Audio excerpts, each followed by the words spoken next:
كشف مصدر مسؤول مقرب من ملف التحقيق مع معتقل الريف أن عددا من المعتقلين والفارين في حراك الحسيمة متورطون في قضية التخابر مع جهات أجنبية غرضها تحويل المغرب إلى يمن.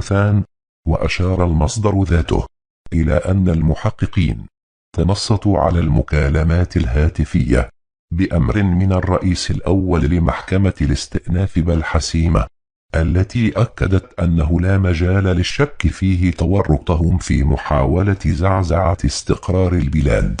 وأضاف المصدر الأمني نفسه، فضل عدم ذكر اسمه، لام اليوم 24، أن التعليمات التي أصدرها الوكيل العام للملك في الحسيمة لا تزال سارية بخصوص التتبع واعتقال المتورطين في حراك الريف، وأن مجموعتين من المعتقلين لا يزال التحقيق معهما جاريا في مقر الفرقة الوطنية للشرطة القضائية.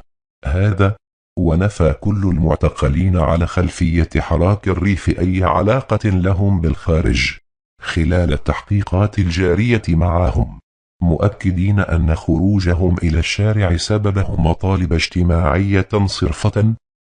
لكي تصلكم الأخبار الوطنية بكل مصداقية لحظة وقوعها، الاشترك الآن.